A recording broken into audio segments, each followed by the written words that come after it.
Hello student, once again बहुत बहुत स्वागत है आप लोग का सक्षम क्लासेस में। और आज हम लोग काफी इंपॉर्टेंट चैप्टर पढ़ने जा रहे हैं जिसका नाम है ग्रेविटेशन एंड ग्रेविटी, जिसको हम ग्रेविटेशनल पढ़ते हैं हम लोग।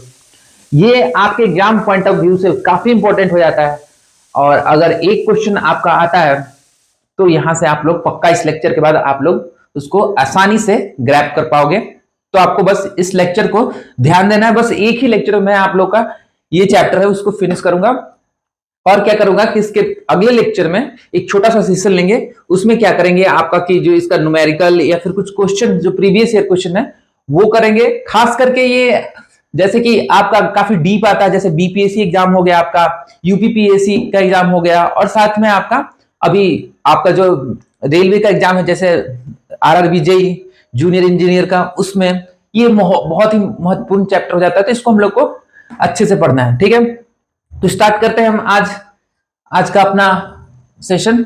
जैसे आपका ये चैप्टर है ग्रेविटेशन एंड ग्रेविटी। सबसे पहली बात है कि ग्रेविटेशन होता क्या है, ग्रेविटी होता क्या है, इन दोनों चीजों को जानना जरूरी है। ग्रेविटेशन और ग्रेविटी में डिफरेंस क्या होता है। सबसे पहली बात है कि होता क्या है ग्रेविटी आपका। इसको सबसे पहले ऑब्जर्व किया था न्यूटन, सर आइजैक न्यूटन ने। आप लोग को वो स्टोरी पता है जो बचपन में पढ़े है, वो कि पेड़ के नीचे बैठे हुए थे, अचानक एक सेब उनके सिर पे गिरा। फिर उन्होंने सोचा कि भाई ये सेब हमारे सिर पे ही क्यों गिरा, ऊपर क्यों नहीं गया, राइट साइड क्यों नहीं गया, लेफ्ट साइड क्यों नहीं गया, सीधे उनके सिर पे ही आगे क्यों गिरा। तो वहां से वो क्या करते हैं, एनालाइज करना स्टार्ट करते हैं। आज वही एनालाइजेशन हमारा चैप्टर बन जाता है ग्रेविटेशन। उन्होंने बोला कि क्या है कि इसका सबसे सिंपल इसका रीजन हो सकता है वो है ग्रेविटेशन, जिसका नाम दिया उन्होंने ग्रेविटेशन, जिसको हम लोग ग्रेविटी बोलते हैं। अच्छा, कि कोई एक ऐसा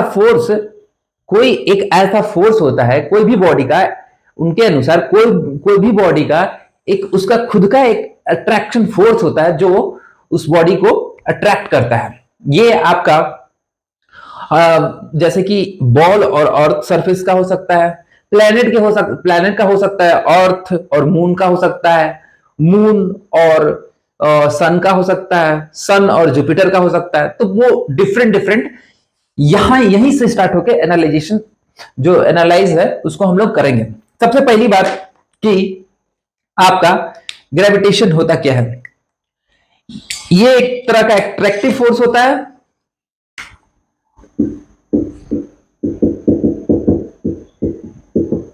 अट्रैक्टिव फोर्स होता है जिसको हम लोग गुरुत्वाकर्षण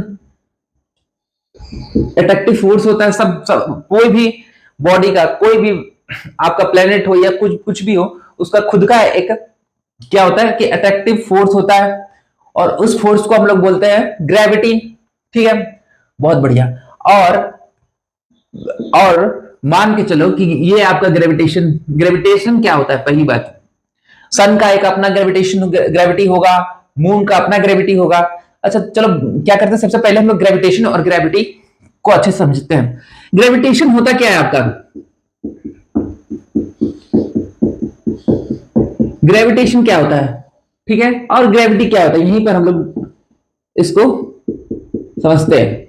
जैसे आपके यूनिवर्स में बहुत सारे मून है, स्टार्स हैं और प्लैनेट्स हैं। तो अगर एक प्लैनेट ये है आपका मार्स और ये प्लैनेट है आपका अर्थ, तो इन दोनों के बीच में जो आपका फोर्स होगा, अट्रैक्टिव फोर्स होगा या फिर अट्रैक्शन फोर्स होगा, उसको हम लोग क्या बोलेंगे, आपका ग्रेविटेशन।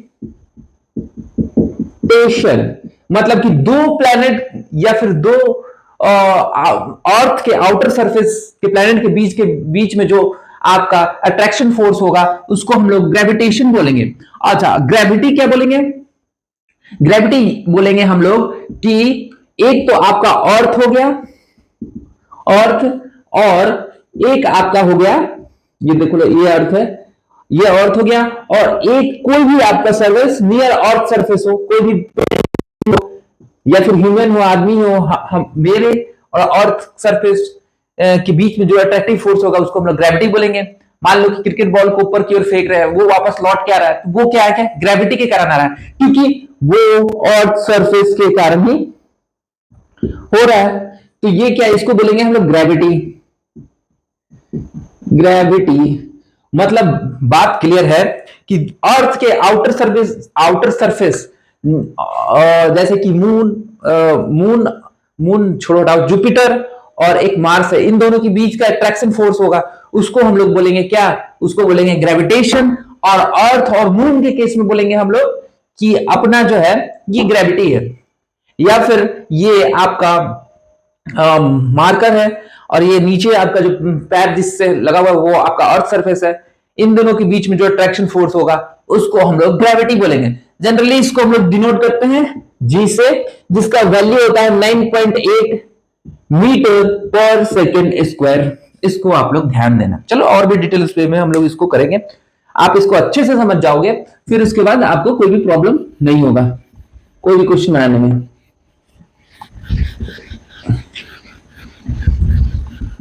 चलो अब मैं समझ रहा हूं आप लोगों का कि यहां तक आप लोग ग्रेविटेशन और ग्रेविटी को अच्छे से समझ गए होंगे।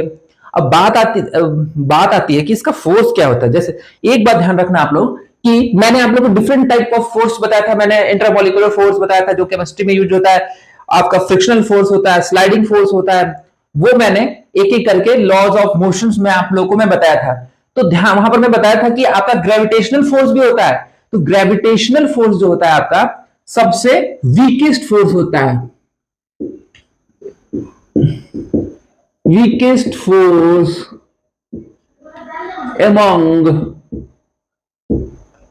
all फोर्सेस, मतलब कि जितना सारा फोर्स होता है उसमें सबसे वीकेस्ट फोर्स आपका जो होता है वो आता है क्या, आपका वो होता है आपका, क्यों वीकेस्ट फोर्स होता है जो क्या होता है आपका ग्रेविटेशनल फोर्स होता है। ठीक है, अब बात आती है कि अब बात आता है कि ग्रेविटेशनल फोर्स के बारे में न्यूटन ने अपना लॉ दिया था। Newton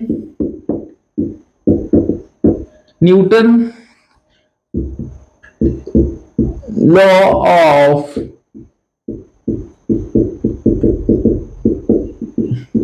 gravitation. देखो न्यूटन के अनुसार कि मान लो कि ये आपका एक कोई भी प्लेनेट है या बॉडी है, मान लेते हैं M1 है, ठीक है, M1 है, ठीक, और एक और बॉडी है आपका ये M2, या कोई भी प्लेनेट है, दूसरा प्लेनेट है, ठीक है, ये एक प्लेनेट है, दूसरा प्लेनेट है, प्लेनेट पे आप लोग को अच्छे से समझ में आएगा, उसी को लेके चलते हैं। और क्या है कि इन दोनों का बीच का डिस्टेंस क्या है, आपका R है। मतलब कि ये आपका मान लो कि अर्थ है, ये आपका मून है, ठीक, उसका मास अलग है क्योंकि मून तो छोटा है इससे, तो उसका मास अलग होगा, और अर्थ का मास ज्यादा है तो उसका अलग होगा, और उसके बीच में एक प्रॉपर डिस्टेंस है। तो वो डिस्टेंस आपका कोई कुछ भी हो सकता है, कोई भी प्लेनेट के लिए हो सकता है, आर है, अर्थ या फिर सन का हो सकता है, सन या फिर जुपिटर का हो सकता है। वो डिफरेंट केस में आपका डिफरेंट मास होगा और डिफरेंट डिस्टेंस होगा। ठीक है, तो न्यूटन के अनुसार न्यूटन के अनुसार न्यूटन के अनुसार force is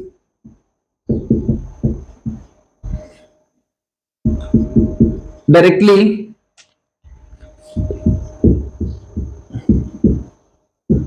proportional to masses of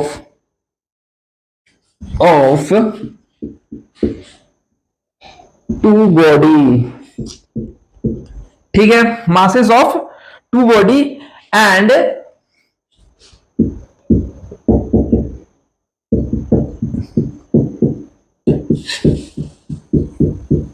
inversely proportional to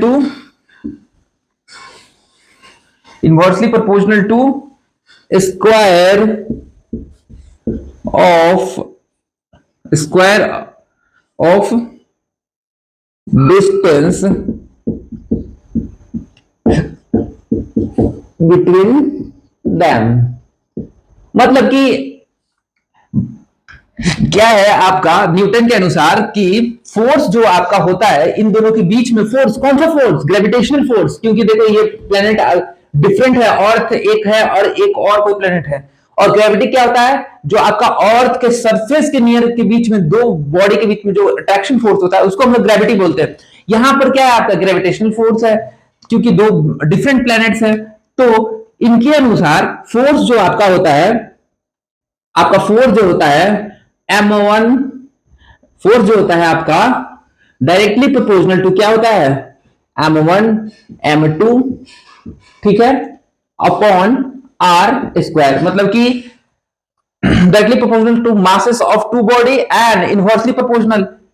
चलो ऐसे थोड़ा और समझ लो। और क्या, देखो क्या बोला न्यूटन ने पहले लाइन में कि जो आपका फोर्स जो होता है डायरेक्टली प्रोपोर्शनल होता है इनके प्रोडक्ट ऑफ मासेस का, ठीक है, एंड ये क्या होता है, और साथ में ही इनवर्सली प्रोपोर्शनल होता है आपका इनके बीच का जो डिस्टेंस होता है उसके स्क्वायर के बराबर होता है, मतलब आर स्क्वायर हो गया आपका। बहुत बढ़िया। अब यहां से हम लोग देख लिए, तो अगर इस इक्वेशन ये आपका ये जो है इन दोनों को कंबाइन करेंगे तो आपका निकल के आ जाएगा कि force is directly proportional to M1 into M2 by R square. ये आप लोग समझ रहे होंगे, ठीक है। अब फोर्स, अब यहां से क्या करता है कि इनवर्सली प्रोपोर्शनल को हटाने के लिए हम लोग एक प्रोपोर्शनलिटी लेते हैं, उसको हम लोग यहां पर उसको हम लोग जी से डिनोट करते हैं, ठीक है। जी जो है आपका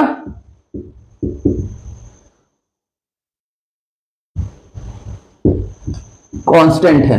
क्यों लिए हम लोग इसको, इसको इसलिए लिए ताकि जो आपका जो प्रोपोर्शनल है उसको हटाने के लिए कुछ ना हम लोग को यूनिवर्सल कांस्टेंट लेना पड़ता है, वो हम लोग लेते हैं जी। मतलब कि अब हो जाएगा force equal to G M1 M2 by R square. यही हो जाएगा आपका क्या, gravitational force between two planets, two body, two masses के बीच का जो ये ग्रेविटेशनल फोर्स होगा वो आपका हो जाएगा। मान लो कि सन और प्लेनेट के बीच का आप लोग को क्या निकालना है, कि फोर्स निकालना है कि आपका ग्रेविटेशनल फोर्स क्या होता है। तो आप लोग क्या करोगे, सन का मास पता है आप लोग को, आपका अर्थ का मास पता है, इन दोनों के बीच का डिस्टेंस भी पता है। कैसे पता है, हम लोग को पता है कि 1 मिनट 18 सेकंड में आपका क्या है, सनलाइट आता है, तो 1 सेकंड में हम लोग को 3 लाख किलोमीटर पता है। उससे हम लोग अर्थ और सन के बीच का डिस्टेंस निकाल लेंगे और यहां पर पुट करेंगे तो हम लोग का उसके बीच का जो ग्रेविटेशनल फोर्स होगा वो हम लोग को यहां पर प्राप्त होगा, जो कि काफी निग्लिजिबल होता है, ठीक है। अच्छा, अब यहां पर जो हम लोग ये लिए यूनिवर्सल कांस्टेंट है उसका अपना एक वैल्यू होता है, वो वैल्यू है आपका 6.67 इंटू 10⁻⁻11 मीटर केजी इनवर्स, ठीक है, मीटर केजी इनवर्स स्क्वायर। इसको आप लोग को याद रखना है, ये आपका जो है यूनिवर्सल कांस्टेंट जी है, इसको आप लोग को ध्यान में रखना है, याद करना है। 6.67 मल्टीप्लाई 10⁻⁻11 मीटर स्क्वायर केजी पर इनवर्स स्क्वायर, ठीक है। ये आप लोग ध्यान रखोगे, ठीक है।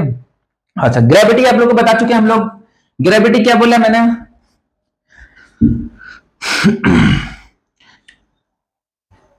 ठीक, ग्रेविटी बताया मैंने। और अर्थ के नियर सरफेस में जो भी उसका मास हो या बॉडी हो, उन दोनों के बीच में अट्रैक्शन फोर्स को हम लोग क्या बोलते हैं, ग्रेविटी बोलते हैं। ठीक, यहां तक क्लियर हो चुका है, आगे की ओर हम लोग थोड़ा चलेंगे, ठीक है।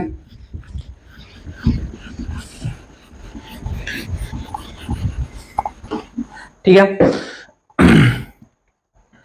और एक बात और ध्यान रखना आप लोग कि आपका ये मान लो अर्थ है, ये पृथ्वी है, ठीक, और ये मान लो एक प्लेन से एक बॉडी को हम लोग यहां से, ये देखो मान लो ये प्लेन है आपका, ये प्लेन है, यहां से क्या है कि एक आदमी कूद जाता है भाई, ये आदमी कूद जाएगा, ये यहां से एरोप्लेन से कूद जाएगा, पैराशूट नहीं है इसके पास, और ये आपका अर्थ है बड़ा सा, और ये आपका है सेंटर ऑफ अर्थ। तो अर्थ क्या करता है, अर्थ क्या करता है, कोई भी बॉडी हो जो नियर द अर्थ सरफेस हो उसको क्या खींचता है, सीधे अपने सेंटर के लाइन में खींचता है। मतलब कि ये इसको इस तरह से सीधा खींचेगा कि आ जाओ भाई यहां पर सेंटर पे आओ। तो इस हिसाब से क्या होगा, ये आपका ये हो जाएगा आपका यहां इस वाले सरफेस पे आके ये आदमी यहां पर क्या करेगा, गिरेगा। ठीक है, ये गिरेगा इस लाइन में, यहां पर आके गिरेगा अर्थ सरफेस पे। यहां पर क्यों नहीं गिरा, यहां पर भी तो गिर सकता था कि नहीं भाई हम यहां आके गिरेंगे, यहां गिरेंगे आके। यहां नहीं गिरेगा क्योंकि अर्थ जो है आपका जो अट्रैक्ट करता है, कोई भी अट्रैक्शन फोर्स जो होता है वो सेंटर के अलोंग खींचता है, ना कि इधर खींच देगा इधर खींच लेगा। जब भी गिरेगा तो ये यहां आके गिरेगा। और एक समय जब ये आदमी मान लो ये अर्थ में बड़ा सा होल हो तो ये आदमी गिरता गिरता यहां आ जाएगा और यहां आके क्या हो जाएगा, यहां पर आ जाएगा और यहां पर इसका वेलोसिटी क्या हो जाएगा, जब गिरेगा यहां पर फोर्स क्या हो जाएगा, जीरो हो जाएगा। ये यहीं पर रुक जाएगा। हो सकता है ये बच भी सकता है क्योंकि क्या है आपका कि मैंने बताया आप लोग को कि force is directly proportional to G into M1 into M2 upon R²। ठीक है, एक बात ध्यान रखना है आप लोग कि अगर बीच का डिस्टेंस बहुत ज्यादा होगा, बीच का डिस्टेंस बहुत ज्यादा होगा तो क्या होगा आपका फोर्स क्या हो जाएगा, फोर्स क्या करेगा, डिक्रीज करेगा। आपका फोर्स क्या हो जाएगा, डिक्रीज करेगा। एंड अगर बीच का डिस्टेंस काफी ज्यादा होगा तो वहां पर क्या होगा आपका, क्या हो जाएगा, इंक्रीज करेगा। कैसे इंक्रीज करेगा, क्योंकि फोर्स जो है आपका inversely proportional to square of इस डिस्टेंस। ठीक है, और मास जो होगा बॉडी का, जितना ज्यादा मास होगा फोर्स उतना ज्यादा होगा, साथ साथ में आपका डिस्टेंस भी डिपेंड करेगा। तो पृथ्वी के नजदीक जितना हम लोग नजदीक आते हैं तो हमारा जो एस्केलरेशन होता है, एस्केलरेशन जो जी के बराबर होता है 9.8 मीटर पर सेकेंड स्क्वायर। जितना नजदीक आएंगे हम लोग उतना उसका क्या हो जाएगा, स्पीड बढ़ेगा। आपका एक्सेलरेशन जो होगा क्या होगा, बढ़ेगा। मतलब कि चोट ज्यादा लगेगा हम लोग को। ठीक है, मान लो कि अर्थ के मून से हम लोग इधर की ओर आना स्टार्ट किए तो क्या होता है कि पहले तो आपका क्या है, डिस्टेंस काफी ज्यादा है क्योंकि अर्थ और मून के बीच में काफी डिस्टेंस है। बट जैसे ही अर्थ सरफेस में आएंगे हम लोग तब वहां पर क्या हो जाएगा, आपका डिस्टेंस कम होगा तो फोर्स ज्यादा लगना स्टार्ट हो जाएगा और धीरे धीरे और नजदीक आएंगे और नजदीक आएंगे। इस हिसाब से क्या हो जाएगा, आपका स्पीड जो होगा काफी इंक्रीज हो जाएगा। क्यों, क्योंकि फोर्स के कारण फोर्स ऑफ अट्रैक्शन बढ़ेगा। क्यों बढ़ेगा, क्योंकि डिस्टेंस कम हो रहा है। ठीक, ये आप लोग ध्यान रखो। ठीक, मैक्सिमम स्पीड कहां हो जाएगा आपका, सेंटर पे, और एकदम जीरो पे क्या हो जाएगा आपका जो एक्सेलरेशन है वो हो जाएगा आपका जीरो। ठीक है, चलो देख लिया हम लोग ने इसको अच्छे से।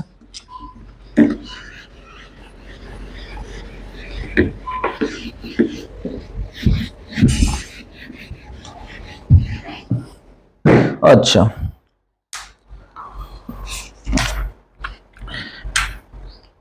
और एक हम लोग चलो करते हैं आप लोग कि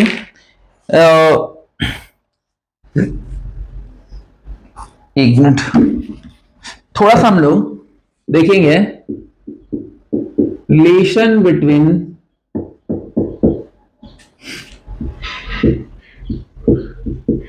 ग्रेविटेशन एंड ग्रेविटी। देखेंगे रिलेशन बिटवीन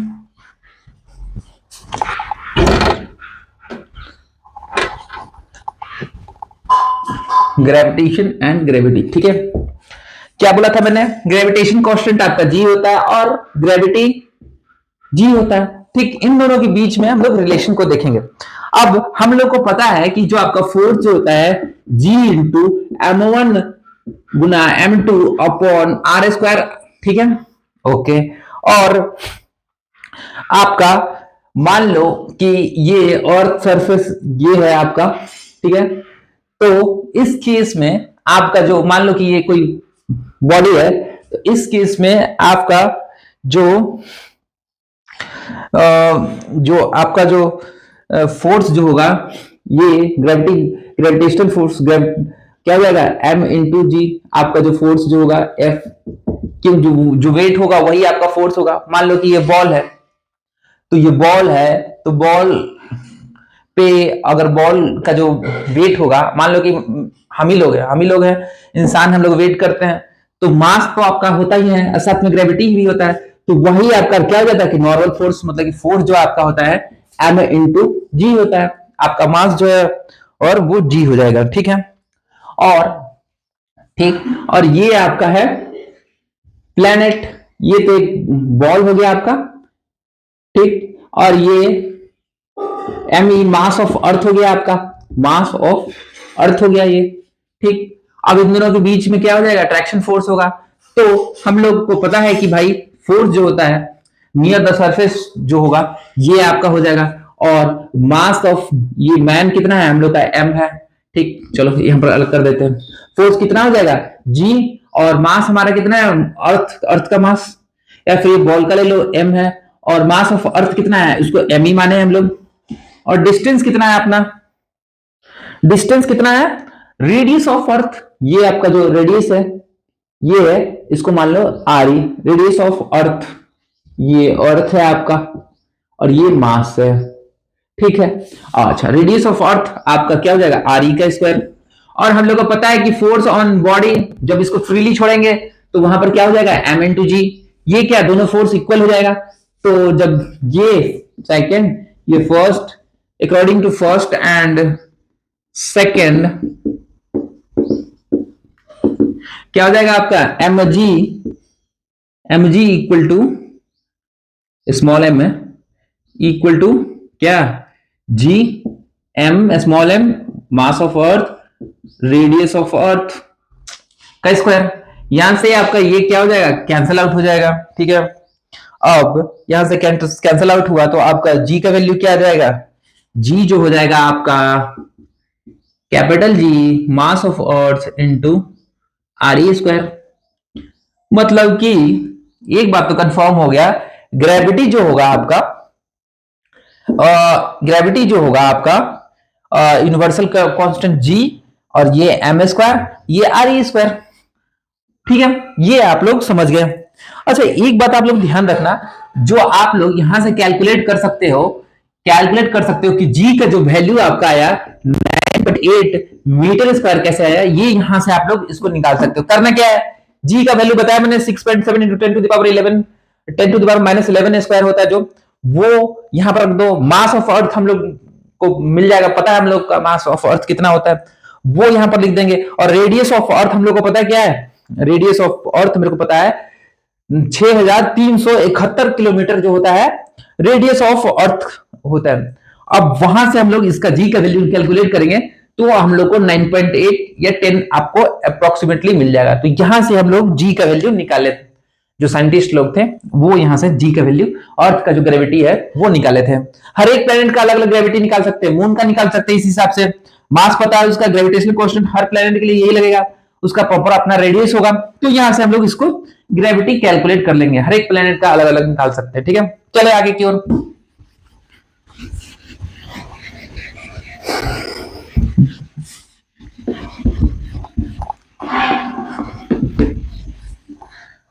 आगे की ओर चलेंगे हम लोग। ठीक है, एक बात हम लोग को पता था कि आपका जो फोर्स होगा, हम लोगों ने निकाला कि फोर्स जो होगा हमेशा क्या हो जाएगा, क्या डिस्टेंस के इनवर्सली प्रोपोर्शनल होगा। आपका फोर्स जो होगा हमेशा क्या होगा, डिस्टेंस के इनवर्सली प्रोपोर्शनल होगा। और साथ ही हम लोग ये भी निकाल चुके हैं कि अभी निकाला हम लोग ने कि जी इक्वल टू क्या एम, एम बोल रहा हूं मैं, कैपिटल जी, और यहां पर मास of earth upon radius of earth का स्क्वायर निकाले थे। तो यहां से हम लोग को पता चल गया कि जो आपका जी का जो वैल्यू होगा इनवर्सली प्रोपोर्शनल होगा क्या, रेडियस ऑफ अर्थ के स्क्वायर के बराबर। ठीक है, ये हम लोग समझ गए। अब हम लोग देखते हैं कि कभी कभी हम लोग क्या करते हैं कि जी का वैल्यू 9.8 ले लेते हैं, और कभी कभी जी का वैल्यू हम लोग 10 ले लेते हैं। ठीक है, 10 हम लोग लेते हैं पोल पे, और इक्वेटर पे हम लोग क्या लेते हैं, 9.8 लेते हैं। क्यों लेते हैं, ध्यान रखो आप लोग, जी का वैल्यू हम लोग निकालने के लिए क्या किए कि रेडियस ऑफ अर्थ का स्क्वायर, तो इसके लिए भी हो जाएगा जी इज डायरेक्टली प्रोपोर्शनल टू 1/अर्थ का स्क्वायर। तो अपना अर्थ क्या है, अर्थ जो है आपका इलिप्टिकल शेप में है, मतलब इलिप्टिकल शेप में, मतलब कि अर्थ जो है ये देखो अर्थ ऐसे है, गोल नहीं है प्रॉपर, ये इस तरह से है, ठीक है। ये है आपका इक्वेटर, इक्वेटर, ठीक है। और ये है आपका पोल, ठीक है।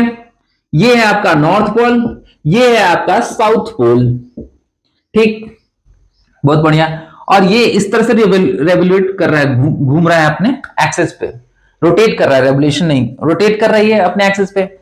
तो यहां पर देखते क्या है कि आपका रेडियस जो है क्या है, स्मॉलर है देन इससे, मतलब अगर मैथमेटिकल टर्म में देखेंगे, हम लोग को पता है कि इक्वेटर पे जो रेडियस होता है आपका, इक्वेटर पे जो रेडियस होता है आपका अर्थ का, वो होता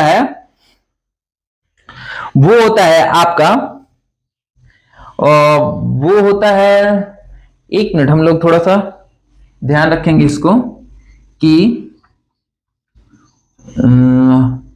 ये इस तरह से नहीं होता है अर्थ का शेप, थोड़ा सा, और ये आपका इक्वेटर पे क्या होता है कि ज्यादा होता है, इस तरह से होता है, इस तरह से, ठीक है, इस तरह से होता है।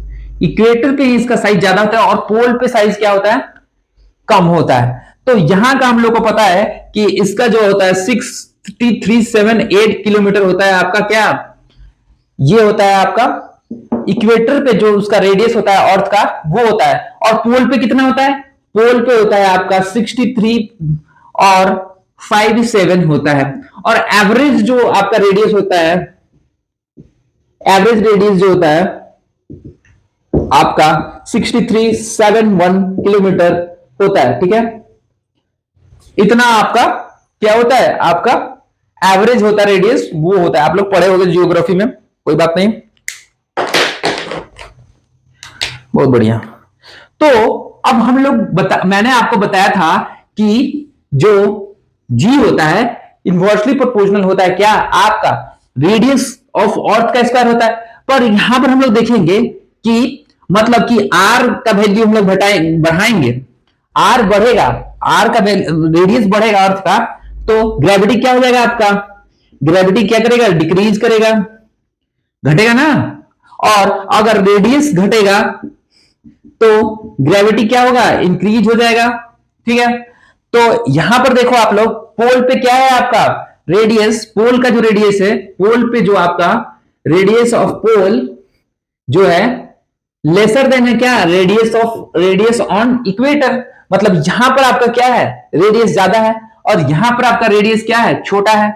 और जहां पर रेडियस ज्यादा होगा वहां पर क्या होगा आपका, ग्रेविटी कम होगा। देखो रेडियस बढ़ा तो ग्रेविटी कम हुआ। तो इस हिसाब से इस वाले पॉइंट पे यहां पर कोई भी कंट्री होगा, इस यहां पर होगा कोई भी, मोस्टली आपका क्या है कि यहां पर सी होता है, आपका समंदर होता है। तो यहां पर जो आपका ग्रेविटी हो जाएगा 9.8 हो जाएगा, ठीक है, क्या मीटर पर सेकेंड स्क्वायर हो जाएगा। और ये पोल पे कितना हो जाएगा, यहां या यहां पर दोनों पे, पोल पे क्या हो जाएगा, यहां पर रेडियस छोटा होगा तो ग्रेविटी इंक्रीज करेगा, यहां पर 10 मीटर पर सेकेंड स्क्वायर जो होगा ग्रेविटी का वैल्यू होगा। ये आप लोग अच्छे से सीख लिए होंगे, ये आपको 10th या 12 सब में मिलेगा, आप लोग को 9th में भी मिलेगा, ये आप लोग डिटेल्स वे में आप लोग को समझाया मैंने, ठीक है। होप आप लोग को मजा आ रहा होगा, क्योंकि साइंस पढ़ने में मजा तो आता ही है, खासकर एक एक पॉइंट क्लियर हो, रटना ना पड़े तो अच्छा लगता है, ठीक है, बहुत बढ़िया। ग्रेविटी ऑन सेंटर क्या मैं बताया था, ग्रेविटी सेंटर पे क्या हो जाएगा आपका, जीरो हो जाएगा। कुछ इंपॉर्टेंट टर्म देखो, आप देखोगे कि मून जो है, मून पे जो आपका वेट हो जाता है 1/6 हो जाता है क्या, ग्रेविटी का। मान लो कि ग्रेविटी का 1/6 होता है, 6, ठीक है। मान लो कि मेरा मास है 60 kg, ठीक, 60 किलो वजन है मेरा, ठीक, किसका, मेरा, मैन का। मतलब 60 किलो जो मेरा वजन है वो क्या है आपका, m इंटू जी, मतलब m इंटू जी। मास मेरा यहां पर क्या आ जाएगा, मान लो 10 जी का वैल्यू आप ले लो, 10 है, ठीक है, जी का वैल्यू मैंने यहां पर 10 लिया, ठीक है, मैं पोल पे बैठा हूं तो मेरा वहां पर जी का वैल्यू 10 है, तो मेरा मास कितना आ जाएगा, 6 केजी मास आ जाएगा मेरा, क्या, 6 केजी मास आ जाएगा। Mass, mass can never be change, कहीं भी ले जाओ इसको, मास को उठा के, जो मेरा मास होगा या फिर कोई भी बॉडी का या फिर बॉल का जो मास होगा वो हर एक प्लेनेट पे रहेगा, वो सेम रहेगा। चेंज क्या करेगा, सिर्फ ग्रेविटी करेगा। यहां पर क्या देखेंगे हम लोग कि मून पे क्या हो जाएगा, मून पे क्या हो जाएगा, उसका खुद का ग्रेविटी है, तो वहां पर 6 इंटू उसका खुद का ग्रेविटी। अब यहां पर देखेंगे क्या कि मेरा मास कितना था, वेट कितना था, 60 था, 60 और 1/6 आपका मून पे हो जाता है, तो 1/6 कर दो, मतलब कि मेरा जो वहां पर मून पे जो वेट हो जाएगा मेरा हो जाएगा 10 केजी हो जाएगा, ठीक है। ये आप लोग समझ लो, ये आ जाता है एग्जाम में कि बताओ भाई कि कोई बॉडी का मास मास मास नहीं, वेट इतना है, तो मून पे जो उसका वेट होगा वो कितना होगा, ठीक है। तो वहां पर आपका 1/6 हो जाएगा और वहां से हम लोग कैलकुलेट कर लेंगे, ठीक है। देखो यहां तक आप लोग ग्रेविटेशन को बहुत बढ़िया से समझ रहे होंगे और मैं उम्मीद करता हूं कि आप लोग कॉन्सेप्ट को समझ रहे होंगे। अब आता है आपका सब इंपॉर्टेंट एक पॉइंट, जहां से आपका अक्सर क्वेश्चन आ जाता है, तो उसको हम लोग बोलते हैं Kepler's law of planet, Kepler's law of planets.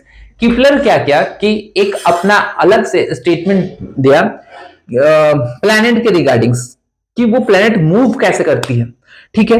तो किपलर्स ने 3 लॉ दिया, ठीक है। पहला लॉ है उनका लॉ ऑफ इलिप्टिकल ऑर्बिट, उनके अनुसार हर एक प्लैनेट जो है जो मूव कर रहा है वो इलिप्टिकल ऑर्डर में, सबसे पहले किपलर ने बताया था, ठीक है। और सेकेंड उन्होंने बताया था लॉ लॉ ऑफ एरिया, जिसको हम लोग पढ़ेंगे अभी। और थर्ड लॉ बताया था उन्होंने, थर्ड लॉ उन्होंने बताया था कि the square of planet orbital period is directly proportional to semi major cube of semi major axis. चलो बारी बारी से हम लोग समझते हैं। फर्स्ट लॉ किपलर्स, किपलर किपलर का हम लोग किपलर्स फर्स्ट लॉ पढ़ेंगे, बहुत अच्छा ध्यान से समझना आप लोग। किपलर का फर्स्ट लॉ, किपलर के अनुसार each planet moves around sun. Kepler के अनुसार, किपलर के अनुसार ये थोड़ा सा, किपलर के अनुसार ईच जो each planet moves around sun, moves around sun in elliptical orbit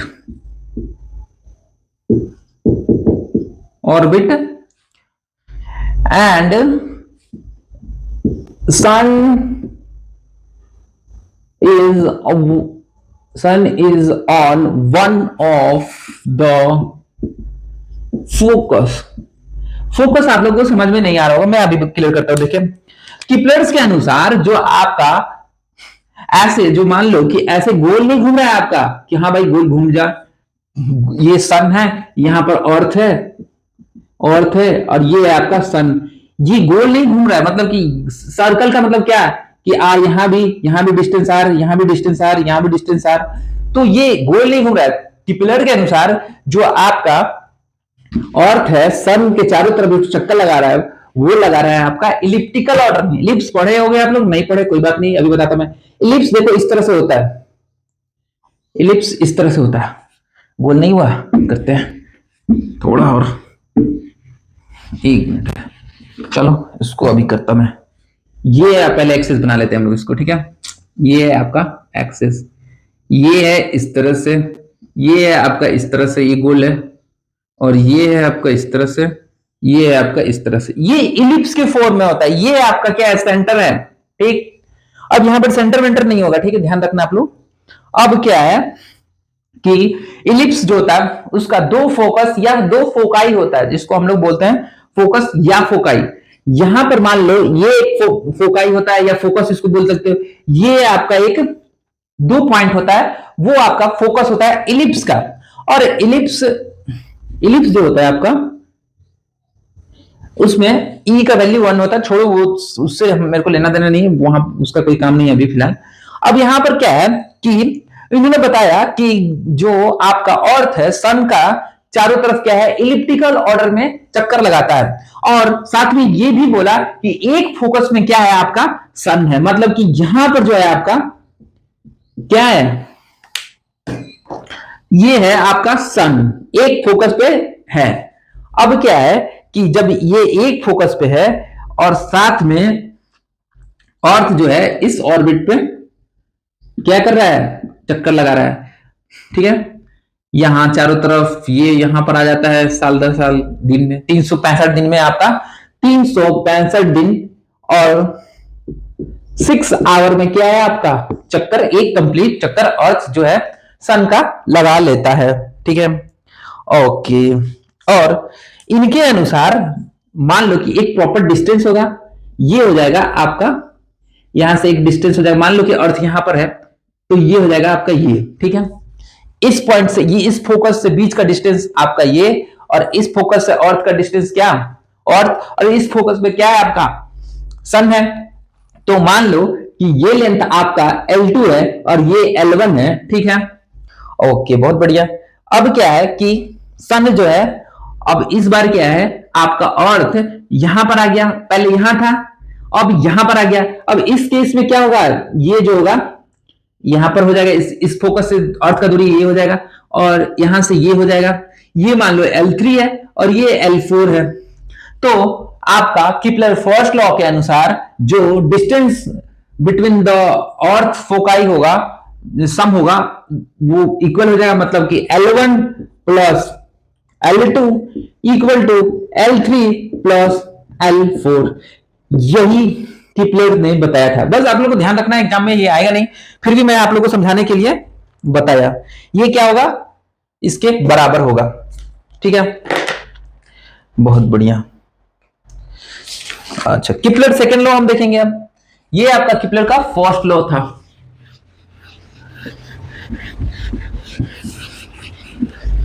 किपलर्स first law. अब हम क्या करेंगे, किपलर का सेकंड लॉ देखेंगे, ठीक है। सेकंड लॉ किपलर का, सेकंड लॉ इन्होंने किपलर ने बताया कि देखो, और ये तो आपका सन जो है अर्थ के ऑर्बिट में इलिप्टिकल ऑर्डर में ये चक्कर लगा रहा है, ठीक है। ये इस तरह से, यहां पर आपका क्या है, ये सन है, ठीक। अर्थ कहीं पर ये घूम रहा है, मान लो अर्थ जो है यहां पर घूम रहा है, ये आपका अर्थ है। तो इनके अनुसार देखो, और ये आपका एक फोकस ये है, एक F1 ये है, ये आपका F2 है। तो यहां से जो है आपका ऐसे बनाएगा, ठीक है। और अब ये हो जाएगा आपका यहां पर, ठीक। ये अभी हम लोग ने प्रीवियस वाले में किया था।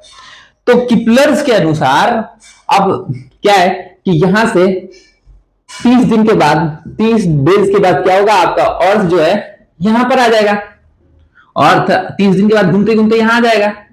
ये हो गया आपका, फिर ये यहां ऐसे हो जाएगा, ये ऐसे हो जाएगा, ठीक है। अच्छा, अब फिर क्या है, फिर 30 दिन के बाद क्या हो जाएगा आपका, 30 दिन के बाद अर्थ जो है यहां पर आ जाएगा, मतलब ये ऐसे, और ये आपका यहां पर आ जाएगा। तो किपलर्स के अनुसार,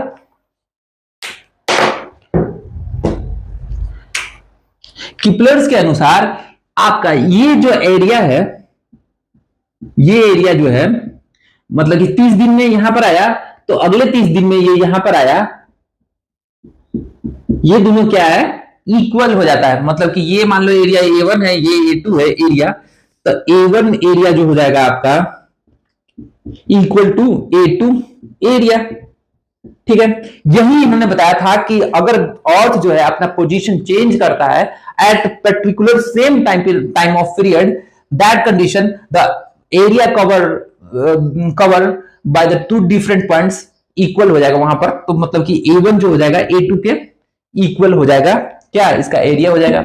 यही किपलर्स का प्लानिटरी रूल था, सेकेंड लॉ था। ठीक है, अब चलेंगे हम लोग थर्ड लॉ में देखेंगे। थर्ड लॉ ऑफ किपलर का थर्ड लॉ, ठीक है, किपलर थर्ड लॉ। ठीक है, किपलर थर्ड लॉ के अनुसार the square of planet orbit, the square of planet orbit orbital period is proportional to the cube root of semi major axis. मतलब कि आपका स्क्वायर ऑफ ऑर्बिट, जैसे कि आपका अर्थ जो है मान लो कि 365 दिन में ट्रैवल कर रहा है, तो वो उसका एक क्या है, टाइम पीरियड। टाइम पीरियड क्या होता है आपका कि time taken by complete one cycle of any orbit. मतलब कि जैसे कि आप लोग देख लो कि अर्थ जो है आपका एक बार अर्थ का चक्कर, सन का जो चक्कर लगाती है वो 365 दिन में लगाती है, तो वो उसका 365 दिन 6 घंटा जो होगा आपका अर्थ का टाइम पीरियड होगा। किस रिगार्डिंग में, सन को रोटेट करने में। तो मतलब कि जो टाइम पीरियड है जो अर्थ का वो आपका 365 दिन है।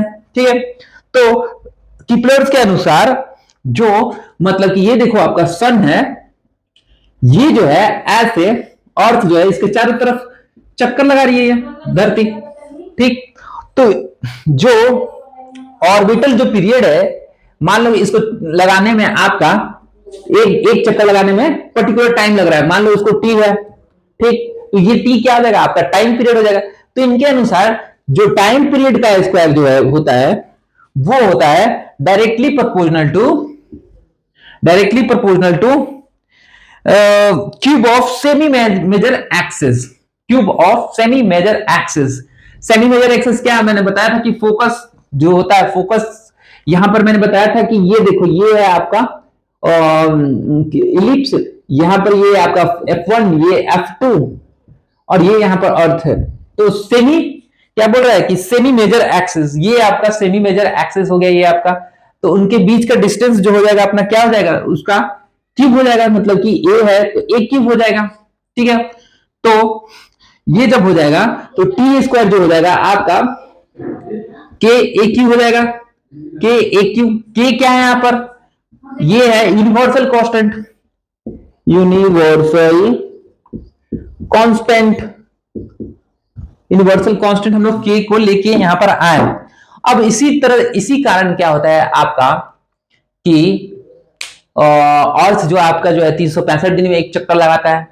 पर आप लोग प्लूटो एक सबसे बाहरी कक्ष का जो प्लैनेट है उसको 243 साल लग जाता है एक चक्कर लगाने में। क्यों लग जाता है उसका, इसलिए लग जाता है क्योंकि जो सेमी मेजर एक्सिस जो होता है आपका वो काफी लार्ज होता है। जब आपका सेमी मेजर एक्सिस इंक्रीज करेगा तो टाइम पीरियड क्या होगा, time period will be also increase. इसी कारण क्या है कि वो 243 साल में अर्थ के अनुसार वो एक चक्कर लगाता है, पर अपना जो पृथ्वी होता है वो एक बार में चक्कर 365 दिन 6 आवर्स में आपका लगा देता है। तो इसी कारण आपका लगाता है। यहां तक आपका ग्रेविटेशन का चैप्टर कंप्लीट हो गया और मेरे अनुसार यहां से एक भी क्वेश्चन आप लोग का छूटना नहीं चाहिए। मैंने हर एक कॉन्सेप्ट पे डिटेल्स वे में एकदम समझा के आप लोग को बता दिया हूं।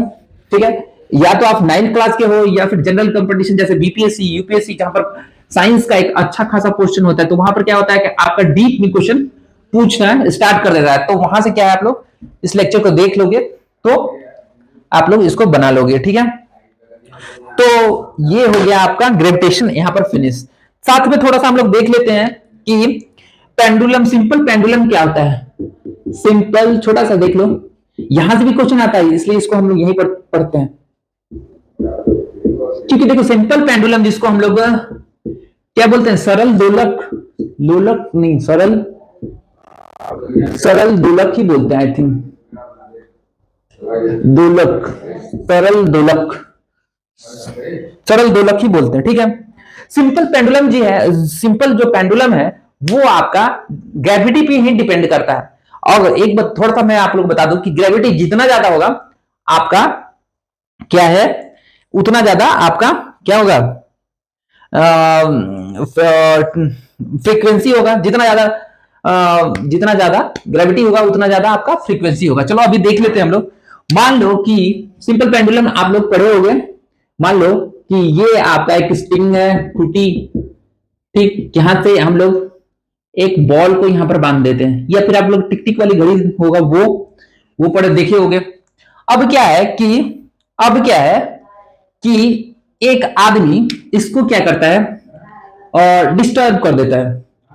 और चलो यहां पर देख लेते हैं, थोड़ा सा और बना लेते हैं। ये है आपका स्ट्रिंग, ये है आपका ऐसे बॉल। ये आदमी क्या करता है कि एक आदमी, एक बॉय है, वो क्या करता है, अभी तो इसका जो वेट कितना हो जाएगा, m इंटू जी, बताया था मैंने कि इसका जो फोर्स होगा नीचे की ओर वो हो जाएगा m इंटू जी, और इस पे आपका टेंशन फोर्स T लगाएगा, ठीक है। ये टेंशन T है, छोड़ो इसको भी हटाओ, रहने दो, कंफ्यूज मत हो आप लोग टेंशन के चक्कर में। तो यहां पर क्या है, ये आदमी ये इसको खींच के यहां पर लाता है, ये देखो ये लड़का है, ये झूला खेल रहा है, तो ये क्या है कि इसको यहां से ऐसे खींचता है, खींच के छोड़ देता है। तो ये क्या है कि कंटिन्यूअस क्या है आपका रोटेट करना स्टार्ट कर देता है। इसका कोई प्रॉपर लेंथ है, ये L है स्ट्रिंग का लेंथ, इसको मान लो L, ठीक है। अब क्या है इस कंडीशन में, ये क्या है, ये इस तरह से रोटेट करना स्टार्ट कर देगा, यहां पर आ जाएगा, एक बार यहां पर आ जाएगा, ठीक है, M M, ठीक है, ठीक है। ये चाहेगा कि इधर की रोटेट करें और ये चाहेगा कि इधर की रोटेट करें। इस कंडीशन में एक दूसरे को आपस में रोटेट करना स्टार्ट कर देते हैं। ध्यान रखना है इसके बीच में, अब जब ये रोटेट करने लगा तो यहां पर एंगल जब थीटा है तो ये भी थीटा हो जाएगा, ये भी थीटा हो जाएगा, मतलब इन दोनों के बीच का जो एंगल हो जाएगा आपका 2 थीटा हो जाएगा। कुछ इंपॉर्टेंट पॉइंट्स लिख लो।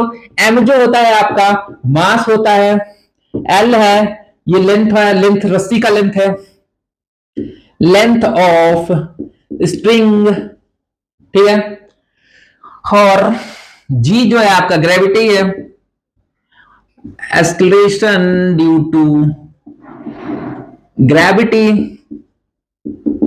ठीक है।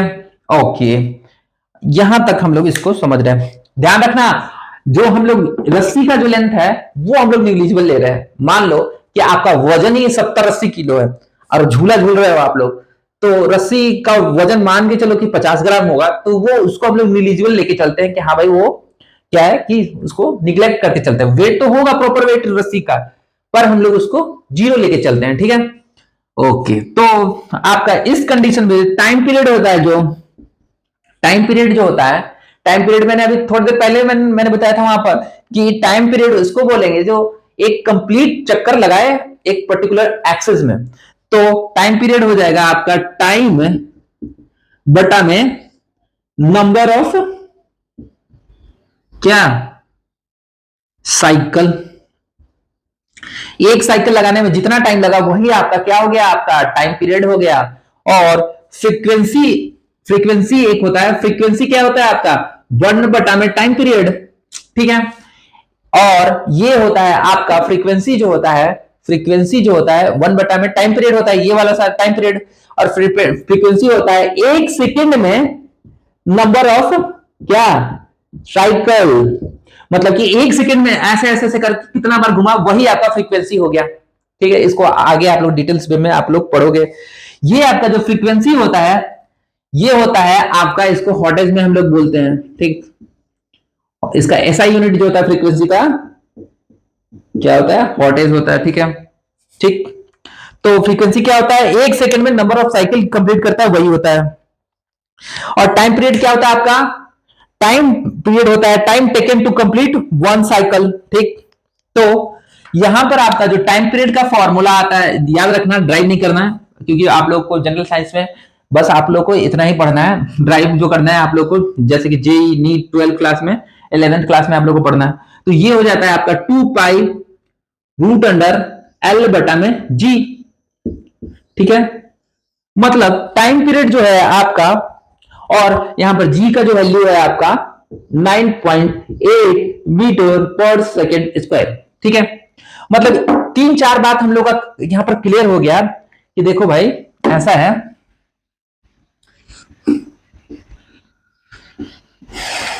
ठीक है, और कि जो आपका टाइम पीरियड जो है डायरेक्टली प्रोपोर्शनल होता है लेंथ का। मतलब कि टाइम पीरियड लेंथ जितना बड़ा होगा, लेंथ जितना बड़ा होगा, टाइम पीरियड क्या होगा उतना ही ज्यादा होगा। मान लो कि एक बहुत बड़ा झूला है, यहां से लेके कुछ दूर तक है, जो हिली एरिया में होता है, तो एक बार उसको जाके आने में क्या होता है कि अच्छा खासा टाइम लग जाता है। वही एक छोटा सा, इतना छोटा सा, एक छोटा सा गोली इसमें बांध के हम लोग छोड़ देते हैं, तो उसके आने आने में ये 3-4 बार क्या कर देता है, रोटेट कर देता है। क्यों ऐसा करता है? क्योंकि आपका जो टाइम पीरियड है वो डायरेक्टली प्रोपोर्शनल होता है क्या, लेंथ के। जितना ज्यादा लेंथ होगा उतना ज्यादा क्या हो जाएगा आपका टाइम पीरियड होगा। ठीक है, ओके। और साथ ही क्या होगा आपका टाइम पीरियड जो है आपका डायरेक्टली यूनिवर्सली प्रोपोर्शनल क्या होता है, ग्रेविटी का हो जाता है 1/g। मतलब आपका या फिर हम लोग लिख सकते हैं कि ग्रेविटी जो होगा 1 बाई टाइम पीरियड हो सकता है, कोई दिक्कत नहीं होना चाहिए। मतलब कि आपका जितना ज्यादा टाइम पीरियड लगेगा, ग्रेविटी क्या होगा आपका उतना ही कम होगा। टाइम पीरियड बढ़ेगा तो ग्रेविटी क्या करेगा आपका, टाइम पीरियड बढ़ेगा तो ग्रेविटी क्या करेगा आपका, डिक्रीज करेगा। तो ये आप लोग ध्यान रखना। मतलब कि यहां पर टाइम पीरियड इंक्रीज करेगा तो ग्रेविटी क्या करेगा, ग्रेविटी क्या करेगा, डिक्रीज करेगा।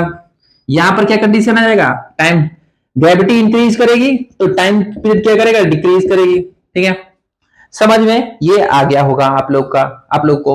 और अब थोड़ा सा हम लोग इसको फ्रीक्वेंसी देख लेते हैं। आपका फ्रीक्वेंसी जो है उसको देखते हैं हम लोग।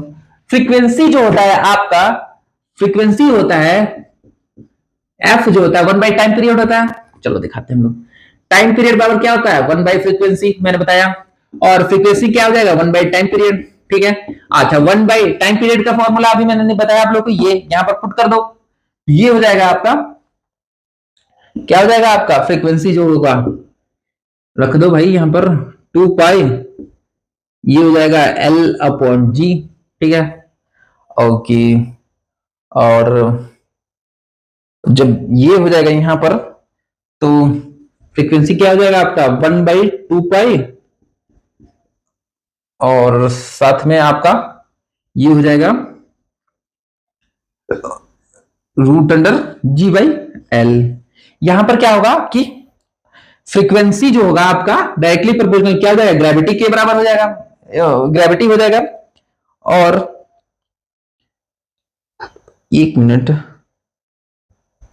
G/L, हाँ डायरेक्टली प्रोपोर्शनल टू आपका ग्रेविटी हो जाएगा, और इनवर्सली प्रोपोर्शनल जो हो जाएगा आपका क्या हो जाएगा, लेंथ हो जाएगा 1/L। मतलब कि जितना ज्यादा लेंथ होगा फ्रीक्वेंसी क्या होगा आपका कम होगा, लेंथ छोटा होगा तो फ्रीक्वेंसी क्या हो जाएगा आपका इंक्रीज करेगा। वही बताया मैंने कि एक छोटा सा बॉल ले लो, उसको घुमाओ तो वो क्या है कि 1 सेकंड में 3-4 बार घूम जाएगा। और अगर बड़ा बॉल है एकदम बड़ा सा, एकदम 6-7 मीटर ऊपर तक का, तो उसको घूमने में क्या है 1 सेकंड से ज्यादा लग जाएगा। तो यहां पर क्या हो जाएगा, फ्रीक्वेंसी क्या करता है, किस पे डिपेंड करता है, directly proportional to gravity. Gravity बढ़ेगा फ्रीक्वेंसी बढ़ेगा। मतलब कि आप आप क्या है कि आप जुपिटर पे आप क्या करो कि झूला लगा लो, तो जितना बार में एक बार में अर्थ पे घूम रहे हो, जुपिटर पे 4 बार घूम लोगे। वहां पर क्या है, ग्रेविटी ज्यादा है। ग्रेविटी ज्यादा है तो फ्रीक्वेंसी क्या होगा आपका, इंक्रीज करेगा। यही कंडीशन है। और वही कंडीशन है वहां पर, लेंथ भी डिपेंड करता है। लेंथ क्या होता है, इनवर्सली प्रोपोर्शनल होता है। मतलब कि लेंथ ज्यादा होगा, फ्रीक्वेंसी क्या होगा, घटेगा। और आपका लेंथ घटेगा तो फ्रीक्वेंसी क्या होगा, इंक्रीज करेगा, ज्यादा होगा। यही था आपका सिंपल पेंडुलम। इसी से रिलेटेड क्वेश्चन होता है जो हम लोग previous year question next class में हम लोग करेंगे। छोटा सा सेशन होगा, वहां पर अच्छे खासे क्वेश्चन लेंगे ताकि आप लोग जो पढ़े हो वो रिकॉल हो सके। ठीक है, होप आप लोग को अच्छे से समझ में आ गया होगा ये चैप्टर।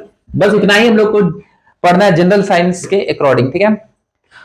आज का क्लास बस यहीं तक, होप आप लोग समझ रहे होंगे। और चैनल को आप लोग सब्सक्राइब करो, लाइक करो और शेयर भी करो। मिलते हैं नेक्स्ट लेक्चर में। Thank you very much.